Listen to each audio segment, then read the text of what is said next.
Friends, मैं शालिनी पांडे स्वागत करती हूँ आपके अपने YouTube channel Shalini beyond study में। आज बात कर रहे होंगे यूनिट 2 पे, जो कि आपका है educational implication of hearing impairment for organisation of the classroom. तो हमारा टॉपिक है कक्षा में संगठन के लिए श्रवण दोष का क्या शैक्षिक निहितार्थ है। इसके बारे में हमें पूरे यूनिट 2 के बारे में पढ़ना है। एक एक करके हम आपको ये भी बताते चलेंगे कि इसमें कौन सा टॉपिक आपके लिए इम्पोर्टेंट है और कौन सा नहीं है। अपने हिसाब से आपको वो चुनिंदा कुछ टॉपिक बताए जाते हैं, तो अगर आपको ठीक लगे तो जो टॉपिक आपको छोड़ने के लिए कहा जाए आप उसे स्क्रिप करके भी पढ़ सकते हैं। ऐसे टॉपिक आपको बताए जाएंगे जहाँ पे क्वेश्चन बहुत ही कम बनते हैं। तो पहला है आपका educational implication of deafness for teaching EVS and social science. हमें पर्यावरण अध्ययन व सामाजिक विज्ञान शिक्षण के लिए श्रवणवाहिता के क्या शैक्षिक निहितार्थ हैं उसके बारे में पढ़ना है। तो पर्यावरण अध्ययन व सामाजिक विज्ञान शिक्षण की कुछ विधियों के बारे में पढ़ेंगे, जिसमें जो विधियां बच्चों के शिक्षा में उपयोगी होती हैं वो सारी विधियों के बारे में बात करेंगे। पहला है अवलोकन विधि, ऑब्जर्वेशन मेथड। मैं आपको एक बार इजी वे में इसको समझाती हूँ। अवलोकन विधि क्या होती है? अवलोकन विधि का मतलब होता है कि बच्चे की हर एक प्रकार की एक्टिविटियों को देख रेख करना, ठीक है, इसके आधार पर बच्चों का आकलन करना। तो मनुष्य हमेशा अपने चारों ओर होने वाली भौतिक एवं सामाजिक घटनाओं को लगातार जो है वो देखता रहता है। यह परीक्षण की प्रक्रिया जो है वो कुछ महान वैज्ञानिकों ने दिए हैं। इनके लिए एनसीईआरटी द्वारा प्रकाशित पर्यावरण की पुस्तकों का शीर्षक आसपास देखना काफ़ी उपयुक्त है। यह इस तरफ इशारा करता है कि पर्यावरण व सामाजिक विज्ञान आसपास की खोज से संबंधित है, कि पर्यावरण में बच्चों के लिए जो है आसपास की जो चीज़ें हैं उनको हमेशा जो है ऑब्जर्व करना चाहिए और उस ऑब्जर्वेशन के माध्यम से बच्चे चीज़ों को सीखते हैं। शिक्षण अधिगम उद्देश्यों की प्राप्ति काफ़ी हद तक शिक्षण अधिगम के उपयोग पर जो है वो आधारित है। प्रत्येक विधि की अपनी अपनी कुछ योग्यताएं होती हैं, कुछ सीमाएं होती हैं। जैसे अवलोकन विधि के माध्यम से हम जो एग्जैक्ट चीज़ें हैं उसको बहुत अच्छे से नहीं जान सकते हैं। हाँ, हर विधि अगर अच्छी है तो उसमें कुछ कमियां भी आपकी होती हैं, और प्रत्येक बालक अपने आसपास की वस्तुओं को देखना, उनका विश्लेषण करना और अपने अनुभव पर आधारित ज्ञान का जो है वो निर्माण करता है। कुछ और विधियां हैं हमारे लिए। स्टोरी विधि जो है, कहानी कथन विधि है, वो इम्पोर्टेंट है। आपसे वो पूछ सकते हैं कि कहानी कथन विधि के माध्यम से किस तरीके से आप बच्चों के अंदर जो है वो किस तरह से हियरिंग इम्पेयरमेंट बच्चों के लिए उसका शैक्षिक निहितार्थ है। तो ऐसे क्वेश्चन वो दे सकते हैं आपके, इम्पोर्टेंट है ये। पर्यावरण व सामाजिक विज्ञान शिक्षण को कहानी विधि के माध्यम से विद्यालयों में विस्तारित पाठ्यक्रम वाले विषयों का शिक्षण कराने के लिए यह विधि जो है वो बहुत ही ज़्यादा महत्वपूर्ण होती है। कहानी विधि के माध्यम से छोटे बालकों के शिक्षण को और अधिक जो प्रभावशाली है वो बनाया जा सकता है।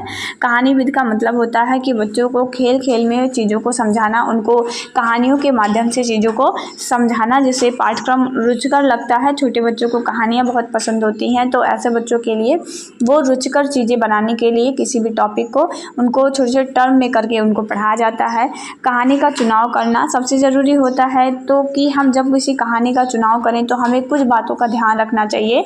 सबसे पहला है कि कहानी जो है वो विषय वस्तु पर आधारित हो। जैसे आप जो टॉपिक पढ़ा रहे हैं उस टॉपिक से रिलेट करता हुआ वो आपकी कहानी हो।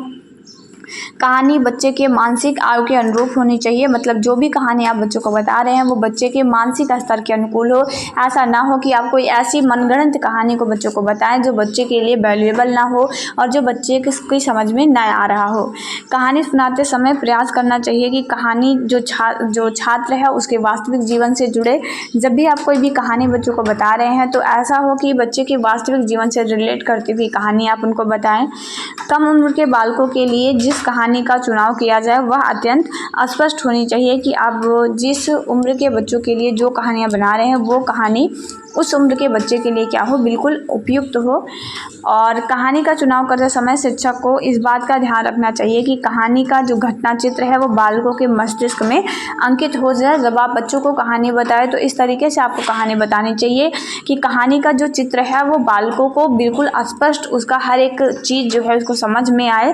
कहानी सुनाने के बाद बच्चों से प्रश्न पूछना ये बहुत ज़्यादा ज़रूरी होता है, कि जब आप बच्चों से को कहानी सुना रहे हो तो उसके बाद बच्चों से आपको प्रश्न भी करना है।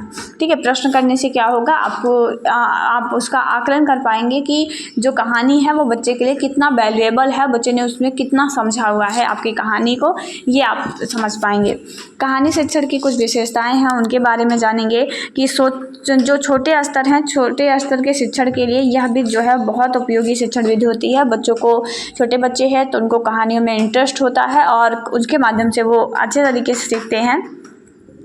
छात्रों का जो ध्यान है वो विषय वस्तु की तरफ केंद्रित रहता है, मतलब जब आप कहानी बताते हैं तो बच्चों का जो ध्यान है वो विषय वस्तु की तरफ केंद्रित रहता है।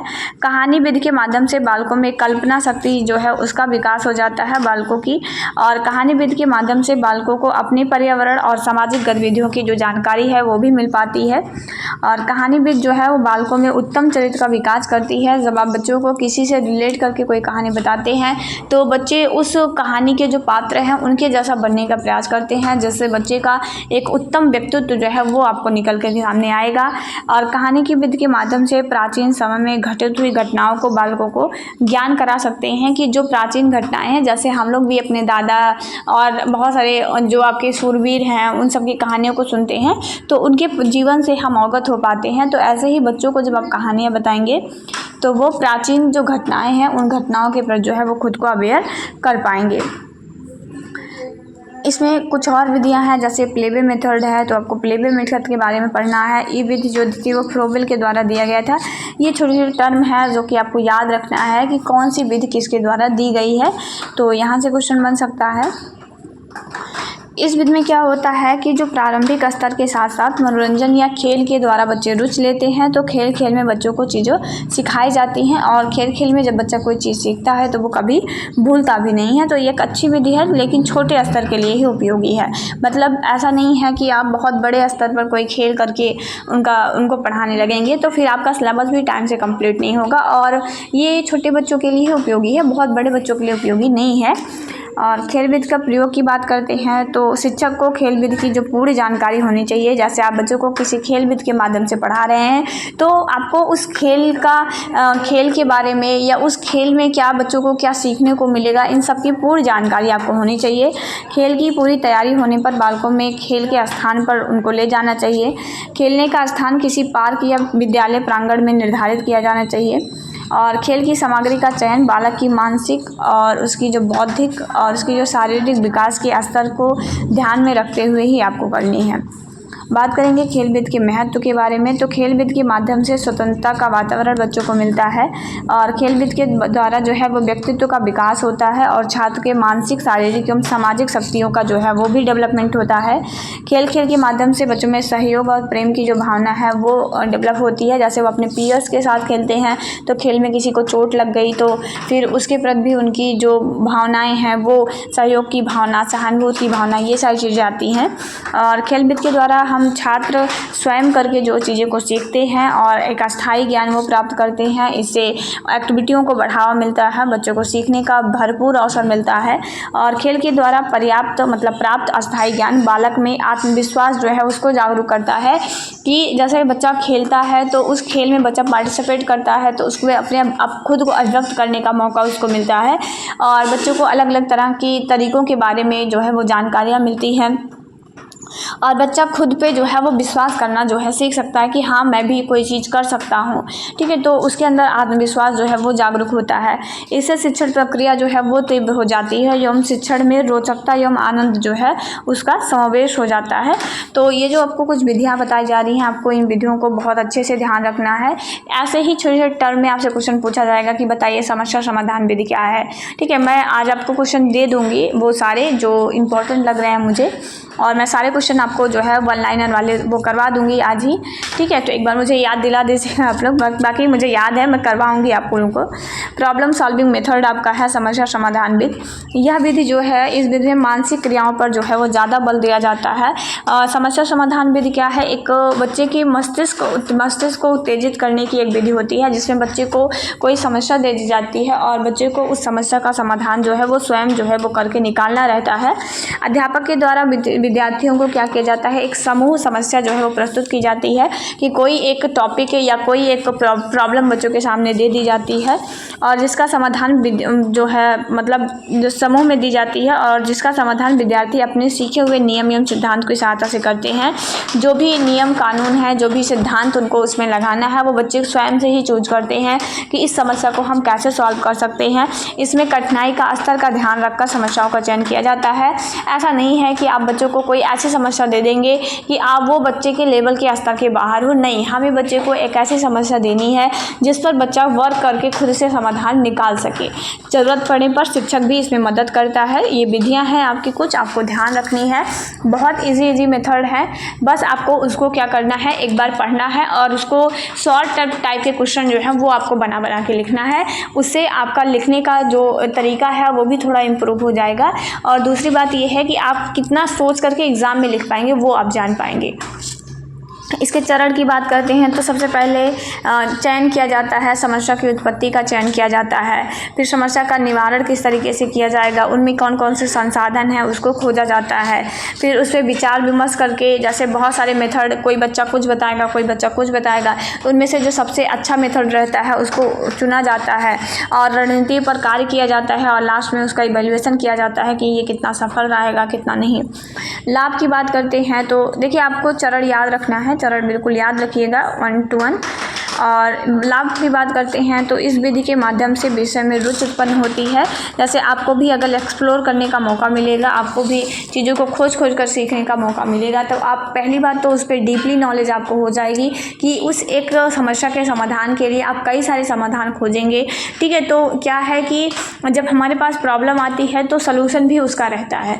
देखिए, अगर आपके पास प्रॉब्लम है तो ही आप उसका सलूशन निकालें, अगर कोई प्रॉब्लम ही नहीं है तो फिर सलूशन किस बात का। ठीक है, तो ये विधि बहुत उपयोगी है। जब हमारे पास कोई समस्या आती है या बच्चों को कोई समस्या दी जाती है तो बच्चे उस पर अलग अलग तरीके से सोचते हैं और समूह में दी जाती है तो अलग अलग बच्चे अलग अलग तरीका वो बताते हैं। तो उपयोगी मेथड है, अच्छी विधि है। इस विधि के माध्यम से अवलोकन क्षमता बच्चों का विकास होता है। बच्चे बहुत ध्यान से वर्क करते हैं, समूह में वर्क करने की कौशल उनके अंदर विकसित होता है। बच्चे की तो सोचने समझने की क्षमता, उसकी तर्क करने की क्षमता, उसका विकास होता है। ठीक है, इस विधि के माध्यम से भावी जीवन में आने वाली समस्याओं को हल करने में बच्चे को सहायता मिलती है कि जैसे अगर विद्यालय में बच्चे को इस तरह की बहुत सारी समस्याएं दी गई हैं तो जीवन में आने वाली कठिनाइयों का भी सामना करने के लिए बच्चा तैयार रहता है कि प्रॉब्लम है तो क्या हुआ मेरे पास, मैं उसका सोल्यूशन भी खोज लूँगा। ये आत्मविश्वास ही जो है आपकी आधी समस्या को ख़त्म कर देता है। ठीक है, जैसे आप लोग पढ़ रहे हैं तो आपको कुछ चीज़ समझ में नहीं आ रही है, ठीक है, कोई चीज़ मान लीजिए आपकी समझ में नहीं आ रहा है। मुझे भी बहुत बार ऐसा होता है, हम लोग पढ़ते हैं तो हमको कोई चीज़ समझ में नहीं आती है तो हम उसको क्या उसको छोड़ देंगे? नहीं, छोड़ना नहीं है, उसको आगे बढ़िए और सोचिए कि ये चीज़ें क्या है, क्यों मुझे समझ में नहीं आ रही हैं। ठीक है, तो समस्याएं रहेंगी तो आपको समाधान, जैसे कहते नहीं है जो पढ़ेगा उसी को कन्फ्यूजन होगा, जो पढ़ेगा ही नहीं तो क्या कन्फ्यूजन, मतलब more study more confusion, no study no confusion. तो ऐसा ही है, जब समस्याएं हैं तो उसका समाधान भी है। और इसमें क्या होता है कि जब बच्चा समस्याओं को विद्यालयी जीवन में फेस किए रहता है तो जीवन में भी अगर कोई समस्या आती है तो उसको समाधान करने में उसको जो है हेल्प मिलती है। इस विधि में विद्यार्थी स्वयं सक्रिय रहते हैं और इसीलिए प्राप्त ज्ञान जो है वो अस्थायी हो जाता है। विद्यार्थी खुद एक्टिव रहते हैं, मतलब वो कर के सीखते हैं और मतलब बहुत ज़्यादा खोज के सीखते हैं। तो इस विधि एक अस्थायी ज्ञान जो है उनको मिलता है। इस विधि में स्वयं अध्ययन की जो आदत है उसका विकास होता है, बल्कि बच्चे सेल्फ स्टडी के प्रति ज़्यादा जागरूक होते हैं और इससे समस्याओं को समझने में जो है वो सहायता मिलती है। और अगला आपका है फील्ड ट्रिप मेथड, जिसे आप क्षेत्र भ्रमण विधि कहते हैं और ये प्रोफेसर रेने ने आपको दिया हुआ था। ठीक है, तो ये अच्छी विधि है, ये भी मैं आपको बताऊँगी। देखिए, एक आपका होता है मतलब एक टूर होता है और एक फील्ड ट्रिप होता है। टूर जानते हैं, टूर का मतलब होता है जब आप सिर्फ एंजॉय के लिए, मनोरंजन के लिए कहीं घूमने जाएं तो वो आपका टूर कहलाता है। ठीक है, लेकिन जो विद्यालय की तरफ से भेजा जाता है वो फील्ड ट्रिप होता है, क्षेत्र भ्रमण होता है। और क्षेत्र भ्रमण का मतलब होता है कि जब आप किसी उद्देश्य को लेकर के कहीं किसी जगह पे जाएं तो वो आपका क्षेत्र भ्रमण होता है। तो आपको बिल्कुल कंफ्यूज नहीं होना है। टूर का मतलब होता है कि जब आप सिर्फ मनोरंजन के लिए, अपनी मौज मस्ती के लिए जाते हैं, जैसे परिवार टूर पे जाता है ना, लेकिन जब विद्यालय से बच्चों को भेजा जाता है वो क्षेत्र भ्रमण पर भेजा जाता है कि बच्चों को एक उद्देश्य दे करके कि आपको इस तथ्य पर जानकारियाँ एकत्र करनी है, इसलिए मैं आपको जो है वो क्षेत्र का भ्रमण करवा रहा हूँ। तो ये आपका कहलाता है फील्ड ट्रिप। ठीक है। बाकी मैं आपको एक चीज़ बता दूंगी कि जैसे क्षेत्र भ्रमण जो है वो लोगों के एक समूह में उनके समान जो पर्यावरण को दूर करने की यात्रा पर ले जाना है। कि जैसे बच्चे को पढ़ने में कोई प्रॉब्लम आ रही है या बच्चे को चीज़ें बहुत अच्छे से क्लियर नहीं हो रही हैं, तो या फिर अगर उनको बहुत डीपली उनको नॉलेज देना है तो ऐसे में क्या किया जाता है कि बच्चों को जो है वो किसी चिड़ियाघर, किसी उद्यान, किसी प्राचीन इमारत, कोई प्राचीन किला, इन सब चीज़ों का जो है वो भ्रमण करवाया जाता है।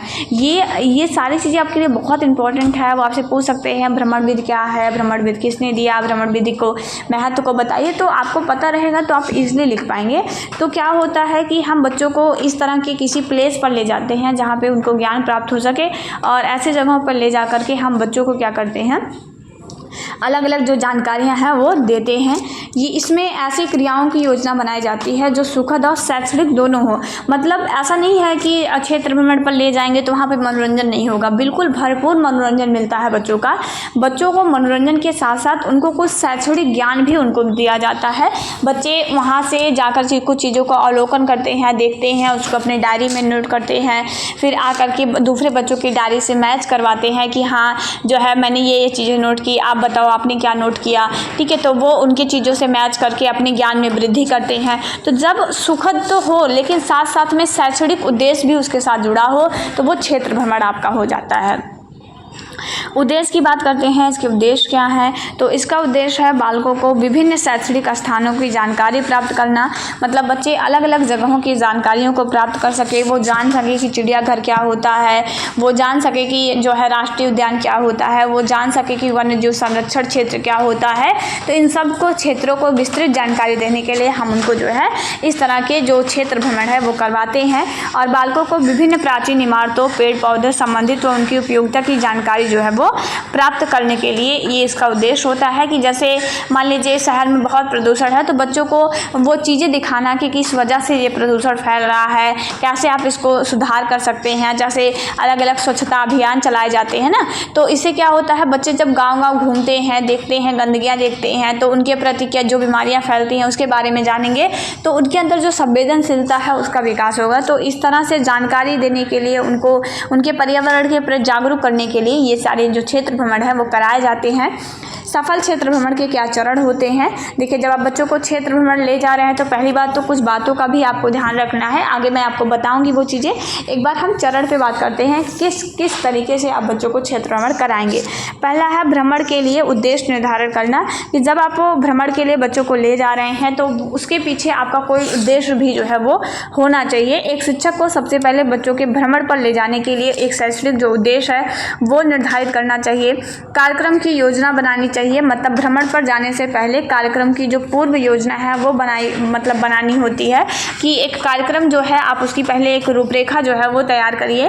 देखिए सबसे पहले ये जरूरी है कि आप एक उद्देश्य निर्धारित करें कि बच्चों को भ्रमण पर क्यों ले जा रहे हैं।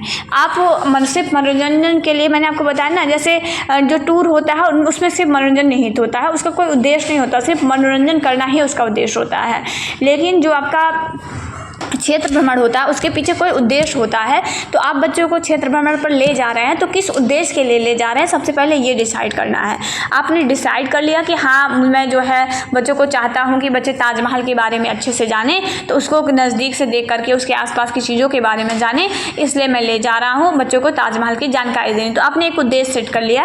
अब आप उस उद्देश्य की कार्यक्रम की योजना बनाएंगे कि मैं किस तरह से बच्चों को ले जाऊँगी, किस रास्ते से जाना है, ठीक है, कहाँ कहाँ रुकना है। मतलब एक पूरी जो योजना बनती है कि कितने बच्चे जाएंगे, क्या बच्चों का एवरेज फीस रहेगा, ये सारी चीज़ें जो है बच्चों को जो है ये सारी चीज़ें जो है डिसाइड किया जाता है।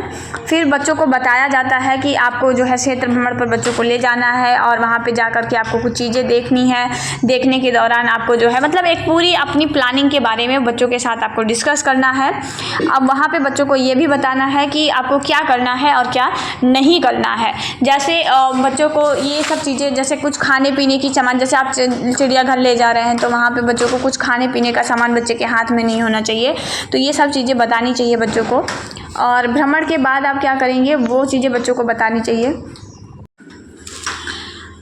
तो इसमें भ्रमण के बाद आपको क्या क्या चीज़ें करनी है वो भी आपको क्लियरली पता होना चाहिए कि भ्रमण के समाप्त होने के बाद बच्चों को एक स्थान पर एकत्र करके संक्षिप्त मौखिक वार्तालाप की जा सकती है कि बच्चों से आप पूछें कि आपने वहाँ पे क्या देखा, क्या क्या चीज़ें आपको पसंद आई, क्या आपको वहाँ पे अजीब लगा, सारी चीज़ों के बारे में बच्चों से आप डिस्कस करिएगा। ये चरण होता है किस तरीके से आप बच्चों को मतलब क्षेत्र भ्रमण पर ले जाएंगे। और देखिए यह विद्यालय में आकर भ्रमण के विषय पर चर्चा या प्रश्न उत्तर किया जा सकता है, ठीक है। और यह भ्रमण स्तर के बारे में चित्र और ये सब लिखित कार्य जो है वो करवाए जा सकते हैं।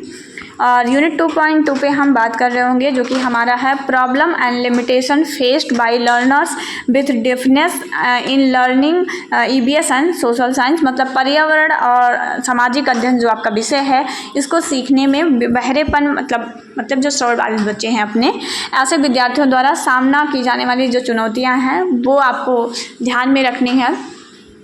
मेरा आप लोगों से एक सवाल है, आप लोग ज़रूर जवाब दीजिएगा। क्या नाम बदल देने से विकलांगता के स्तर को कम किया जा सकता है? जैसे पहले विकलांग कहा जाता था, अभी वर्तमान में दिव्यांग कहा जा रहा है। तो मैं आपसे पूछना चाहती हूँ क्या नाम बदल देने से दिव्यांगता के स्तर को आप कम कर सकते हैं, हाँ या फिर ना? नाम बदलना कितना सही है एक बार मुझे ज़रूर कमेंट करके बताइएगा आप लोग। देखिए एक श्रवण बाधित बालक को पर्यावरण व सामाजिक विज्ञान के शिक्षण में अनेक समस्याओं का जो सामना है वो करना पड़ता है। जैसे छोटे बच्चे हैं, ठीक है, हम तो प्राइमरी लेवल के लिए पढ़ रहे हैं तो हम तो छोटे बच्चे ही कहेंगे। और छोटे बच्चे जैसे हैं और उस पर से श्रवण बाधित हैं तो ऐसे बच्चों को पर्यावरण शिक्षण के बारे में अपने सामाजिक विज्ञान के बारे में पढ़ाना कहीं ना कहीं बहुत सारी मुसीबतों का जो है उनको सामना करना पड़ता है, ठीक है। आपको ये टॉपिक ऐसे याद रखना है जैसे आपने पहले इसको बहुत बार रिवीजन कर लिया है। वो आप कैसे कर पाएंगे? आपको अपना दिमाग लगाना है कि एक बच्चा है जो सुन नहीं पाता है, उसकी उम्र कम है, तो वो अगर उसको हम EVS सामाजिक विज्ञान जैसे विषयों को पढ़ाना चाहते हैं तो क्या क्या कठिनाइयाँ उसको फेस करनी पड़ेगी, ठीक है। ये आपको अपने मन से इस टॉपिक पे अपने मन से कम 1.5 से 2 पेज अगर आप लिख पा रहे हैं अपने मन से तो आप समझ लीजिए ये टॉपिक आपको बिल्कुल रिवीजन नहीं करना है, ठीक है। तो देखिए श्रवण बाधित बालक को अपने दैनिक जीवन में बहुत कठिनाइयों का सामना करना पड़ता है, बिल्कुल करना पड़ेगा क्योंकि वो सुन नहीं पा रहा है ना, और सुनकर तो हम 80% चीज़ों को हम सुनकर ही सीखते हैं। इन बालकों की चुनौतियों को अधिकतर नज़रअंदाज कर दिया जाता है। ऐसी स्थिति में श्रवण बाधित बच्चों को निम्नलिखित समस्याओं का सामना करना पड़ता है, जैसे शोरगुल वाला वातावरण। पर्यावरण अध्ययन और सामाजिक विज्ञान शिक्षण में श्रवण बाधित बालकों को अनेक समस्याओं का सामना करना पड़ता है। आप देख रहे हैं इसी लाइन को 3 बार दोहरा दिया गया है, बस बात यह है कि उसको अलग अलग टर्म में दोहराया गया है। कोई गलत नहीं कर सकता है, हम और आप कोई नहीं कह सकता कि ये गलत लिखा है, बिल्कुल सही लिखा है, ठीक है। तो ऐसे ही आपको करना है। टॉपिक अगर आपको कुछ नहीं समझ में आ रहा है तो आप अपने ही 10-5 लाइन को अलग अलग टर्म में उसको जो है मॉडिफाई करते हुए थोड़ा सा लैंग्वेज को चेंज करते हुए आपको टॉपिक को आगे बढ़ाना है, ठीक है। मैं आपसे कह रही हूँ आप पेज भर के आइए, आपका बैक नहीं आएगा। ये ऐसा नहीं है कि मैं एक टीचर हूँ तो मैं ये कहूँ आपसे कि ऑथेंटिक ही लिख के आइए तभी आप नंबर मिलेगा, ऐसा नहीं होता है। अब वो अगर आपने अच्छे से अपना कॉपी फिल किया है, आपने कॉपियों में अच्छा लिखा है तो कॉपियाँ जो चेक होती हैं वो इसी बेस पर हमें लगता है चेक होती हैं, क्योंकि अगर पढ़ के चेक होती तो बहुत सारे ऐसे बच्चे हैं जो लिख कर अच्छा नहीं आते हैं। मैं एज अ टीचर मैंने भी जो है ये नोटिस किया हुआ है, ठीक। तो मैं आप लोगों से बता रही हूँ आप लोग अच्छे से अपना कॉपियाँ भरें। कॉपी भरने का मतलब ये नहीं है कि सिर्फ आप कहानियाँ गढ़ के आएँ। कॉपी भरने का मतलब ये है कि जो चीज़ें यहाँ पे आपको पढ़ाई जा रही हैं इसको थोड़ा सा माइंड में रखिए और अपना थोड़ा सा दिमाग लगा करके अगर यहाँ पे आपको 10% समझ में आ रहा है तो 20% अपना दिमाग लगाइए और 30% जा करके वहाँ पे करके आइए, ठीक है। तो इस तरीके से आपको करना है।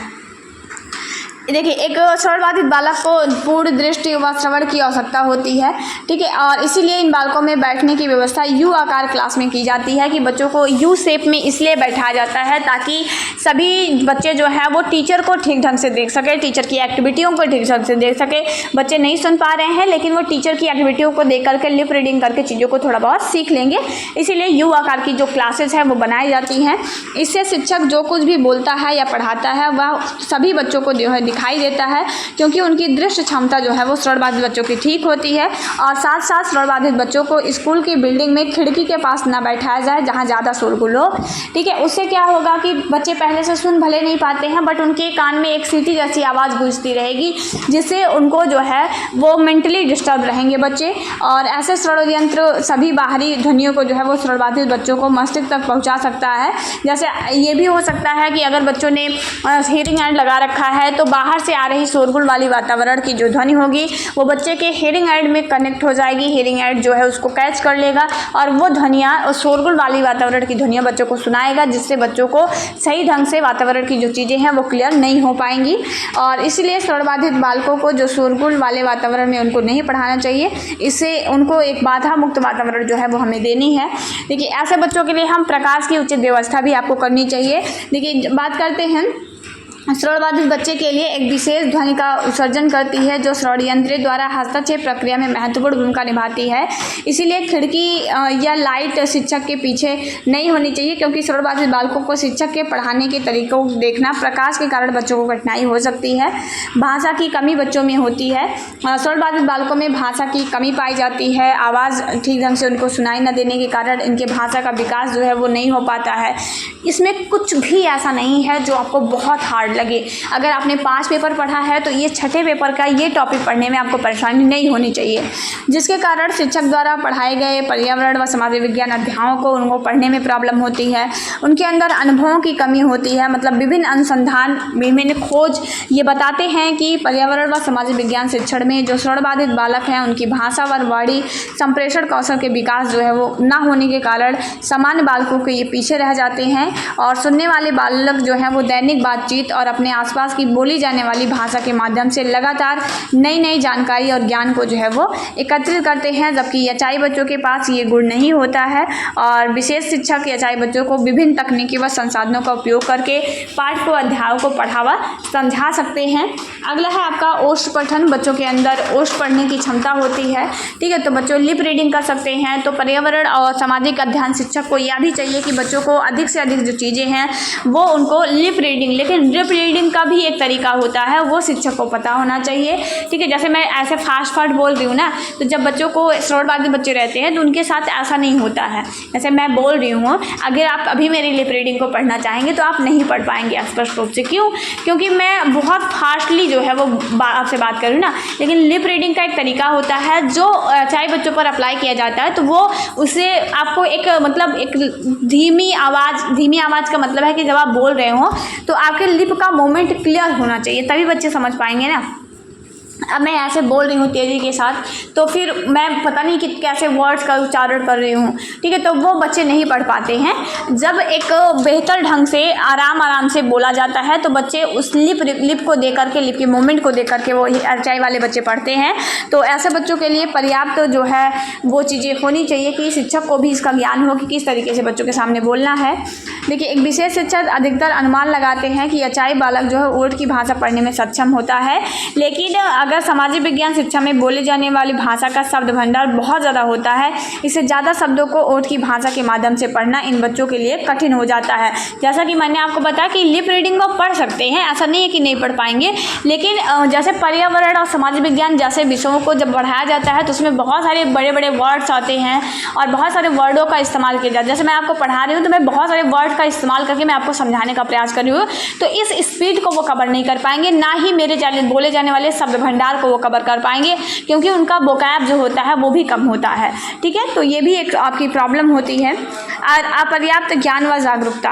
देखिए श्रवणबाधित बालकों को पर्यावरण अध्ययन और सामाजिक विज्ञान शिक्षण देते समय हर बालक अलग अलग तरीके से सीखता है।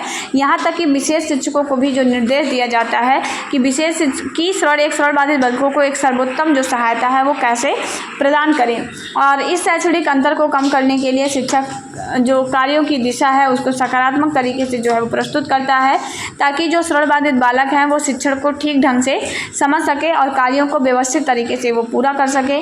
क्योंकि एक सामान्य बालक ध्वनि या आवाज़ को सुन सकता है और वह भाषा वो अलग अलग भी कर सकता है। तो इसको पढ़ लीजिएगा, इससे बहुत ज़्यादा नहीं है आपका और बहुत इजी भी है, तो इसको पढ़िएगा आप। अगला है आपका यूनिट 2.3 आपका है adaptation, accommodation and modification of in EVS and social science curriculum for student with deafness. मतलब सामाजिक अध्ययन व सामाजिक विज्ञान में कैसे अनुकूलन, आवास व संशोधन बहरे पर छात्रों के लिए कैसे किया जाएगा। बहरेपन का मतलब है, डिफनेस को हम बहरापन कहते हैं, ठीक है, लेकिन आप सर्वबाधिता ही उसको समझ के चलिए।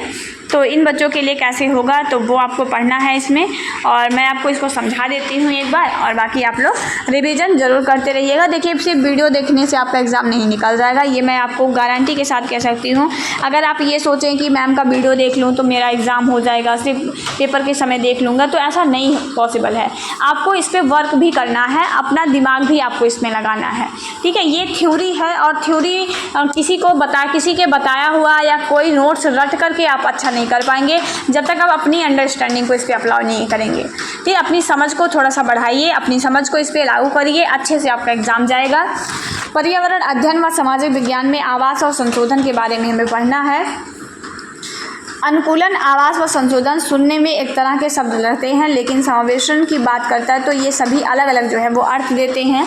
आवास व संशोधन दो अलग अलग प्रकार के पाठ्यक्रम अनुकूलन के रूप में कार्य करते हैं। और दिव्यांग शिक्षा अधिनियम विशेष रूप से बात करते हैं, संशोधन के बीच के अंतरों को विशेष रूप से ध्यान देने की आवश्यकता पर बल देता है, और पाठ्यक्रम अनुकूलन की आवश्यकताओं पर भी जो है वो ध्यान देने की बात करता है।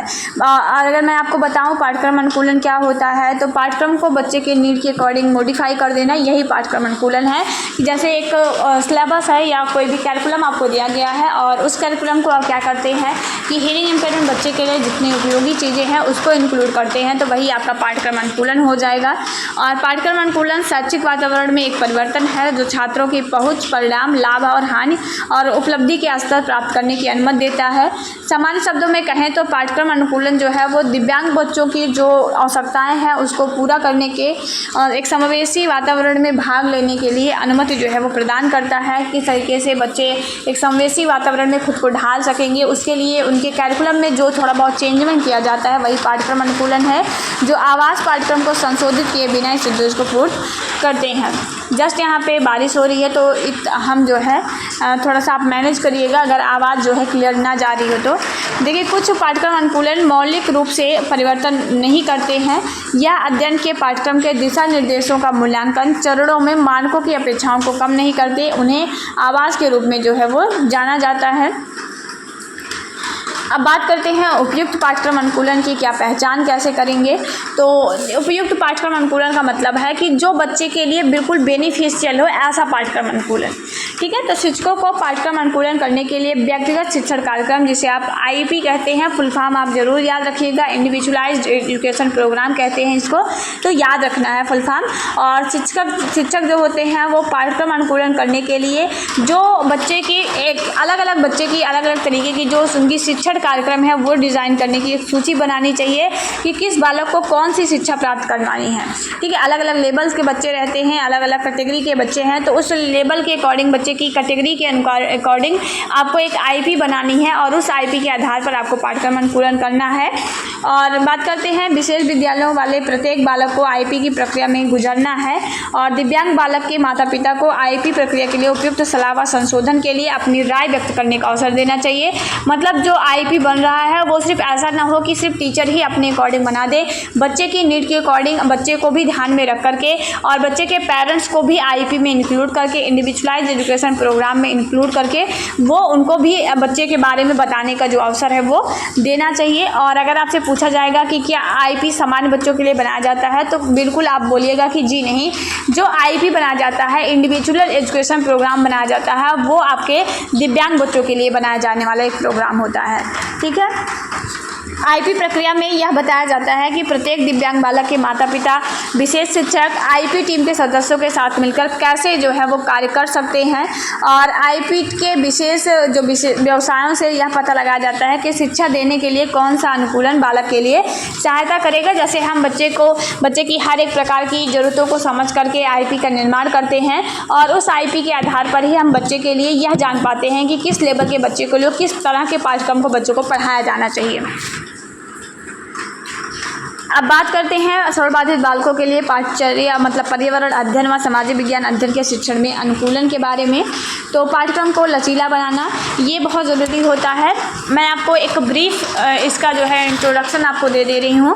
पाठ्यक्रम को लचीला बनाने का मतलब होता है कि बच्चे के लिए जब आप पाठ्यक्रम अनुकूलन कर रहे हैं तो आप बच्चे के नीड के अकॉर्डिंग पाठ्यक्रम को ऐसा बनाइए, ठीक है, जिसमें अगर बच्चे नहीं पढ़ पा रहे हैं तो आप उसमें समय के साथ जो है मॉडिफाई भी कर सके, इस तरह का पाठ्यक्रम आपको बनाना है। विशेष बालकों की विशेष शैक्षणिक आवश्यकताओं के अनुसार पाठ्यक्रम को पढ़ाते समय या प्रायोगिक कार्य करते समय पाठ्यक्रम को बालकों के अनुकूल बनाना और विषय शिक्षकों का दायित्व होता है। यदि मंदबुद्धि बालक किसी विषय को विषय को नहीं समझ पाते हैं तो उन्हें उदाहरण के द्वारा सरल बनाकर वो समझाया जा सके, इस तरह से आपको बनाना है। पाठ्यक्रम अनुकूलन के लिए विशेष शिक्षकों को विशेष आवश्यकता वाले बालकों के जीवन पर आधारित जो दृष्टिकोण है उसको उदाहरण से व्याख्या से जो है वो उसको सरल और आसान बनानी चाहिए। छोटी छोटी इकाइयों में विभाजित करके उनको पढ़ाना उपयुक्त होता है, ठीक है। बच्चों को अलग अलग छोटे टर्म में करके पढ़ाइए। देखिए बच्चा है पहले से ही वो सुनने में असमर्थ है, फिर आप उसको बहुत ब्रॉड पढ़ा देंगे, एक बार भी सब चीज़ें पढ़ा देंगे तो वो नहीं समझेगा। आपको टुकड़ों में बांट कर छोटी छोटी चीज़ों को पढ़ाना है। जैसे एज अ डिवीजन क्लास इसको तो आप समझ ले रहे हैं क्योंकि आपका एग्ज़ाम है, बट जब आपको थ्योरी कराई जाती है यूनिट बाय यूनिट तो आप देखेंगे उसमें 1.1, 1.2 एक एक दिन करके स्टेप में छोटे छोटे भागों में करके आपको पढ़ाया जाता है ना। जैसे आपकी क्लासेस चलती हैं जब तो ऐसे ही तो आपको पढ़ाया जाता है कि आपको छोटे छोटे स्टेप में करके पढ़ाया जाता है। मैं भी पढ़ाती हूँ तो ऐसे ही पढ़ाती हूँ आपको। तो ये तरीका होता है बच्चों के नीड के अकॉर्डिंग करिकुलम को पढ़ाने का कि बच्चे अगर पूरा नहीं समझ पा रहे हैं तो उनको टर्म में बांट करके छोटे छोटे टर्म में उनको पढ़ाया जाना चाहिए, ताकि जो धीमी गति से सीखने वाले दिव्यांग बालक भी जो है वो पढ़ सके और आसानी से चीज़ों को सीख सके। पर्यावरण को प्रायोगिक रूप में क्रियात्मक और व्यवहारिक रूप देकर जो है वो पढ़ाना चाहिए। जैसे बच्चों को रसायन शास्त्र, भौतिक शास्त्र, प्रयोगशाला के प्रयोगों द्वारा नागरिक शास्त्र और सामाजिक विज्ञान के विषयों को क्रियात्मक रूप से एक्टिविटी बेस्ड करके उसको पढ़ाना चाहिए, ठीक है। तो ये मतलब जो भी आप बच्चों के लिए बना रहे हैं तो वो बच्चे की नीड के अकॉर्डिंग हो, उसमें लचीलापन हो, व्यक्ति विभिन्नता का ध्यान रखना चाहिए। देखिए अलग अलग बच्चे हैं, अलग अलग बच्चों की नीड है, अलग अलग रीडिंग लेवल है, तो उसके अकॉर्डिंग ही आपको पाठ्यक्रम को जो है वो बनाना चाहिए। अगला है उपयोगिता का सिद्धांत। देखिए आपने पाठ्यक्रम के सिद्धांत पढ़े हैं ना, मतलब अगला है उपयोगिता का सिद्धांत। मतलब विभिन्न विषयों के पाठ्यक्रम में सैद्धांतिक बातों के अतिरिक्त विशेष बालकों के भावी जीवन को अनुकूलन बनाने के लिए जो है वो पर्याप्त उनके जीवन को उपयोगी बनाने के लिए प्रकरण जो है वो सम्मिलित किए जाने चाहिए। अलग अलग जो प्रकरण हैं वो बच्चों के लिए सम्मिलित करें, लेकिन ऐसा प्रकरण बच्चों के लिए सम्मिलित करें जो उनके जीवन के लिए उपयोगी हो। और उदाहरण के लिए भाषा शिक्षण के पाठ्यक्रम में दिव्यांग लोगों के विभिन्न व्यवसायों की सफलता की कहानियों को बालकों को बताया जाना चाहिए। जैसे जन्म से अंधे सूरदास के काव्य रचना में महानता प्राप्त करने की कहानी, पूर्व अमेरिकी राष्ट्रपति रूजवेल्ट के पोलियोग्रस्त होने पर भी प्रशासन को सफलतापूर्वक संचालित करने की कहानियाँ। मतलब आपको ऐसी चीज़ें बच्चों को बतानी है जो बच्चे के जीवन में उपयोगी हों, जिसको सीख करके बच्चा जीवन में आगे कुछ कर सके। ऐसी मोटिवेशन कहानियों के साथ साथ और वो चीज़ें आप बताइए जो बच्चे के जीवन में उपयोगी हों। ऐसी चीज़ों को आपको अपने कैरिकुलम में जो है वो शामिल करना है, जिससे बच्चों को प्रेरणा मिलेगी और उनसे प्रेरणा लेकर दिव्यांग बालक जो हैं वो आगे जो है चीज़ों को अपना अच्छे ढंग से संचालित कर सकेंगे। अगला है दिव्यांग बालकों को सरल संदर्भ पुस्तकें जो है वो उपलब्ध करवाना। बच्चे हैं तो उनको ऐसी पुस्तकें जो उनके वास्तविक जीवन से जोड़ करके उनको रिलेट करके वो पढ़ सके, अपने जीवन में उसको अप्लाई कर सके। ऐसी संदर्भ रहित मतलब संदर्भ से युक्त आपको पुस्तकें देनी है।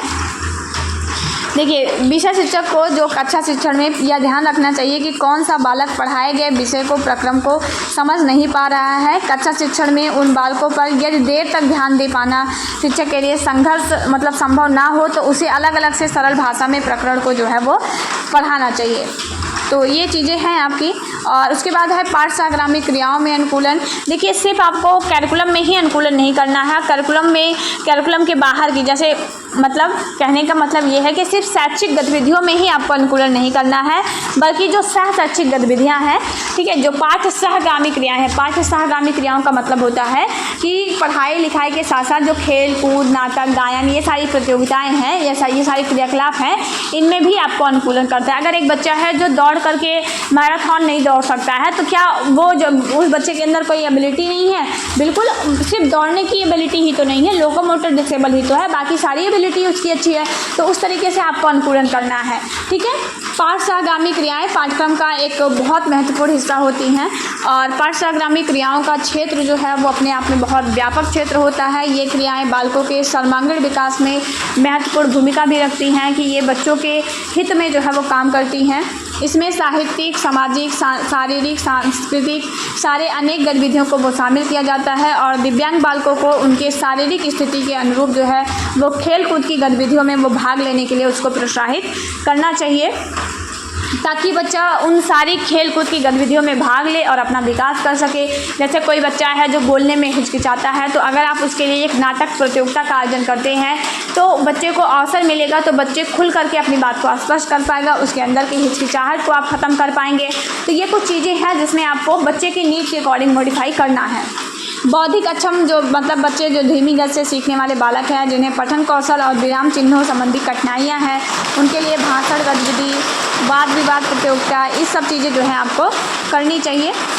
और इसके साथ सहगामी सहयोग व सहायता जो है वो भी आपको बच्चों को प्रदान करनी चाहिए और उन बच्चे के नीड के अकॉर्डिंग जो शिक्षण विधियां हैं उस पर आधारित शिक्षण जो है वो आपको करवानी चाहिए।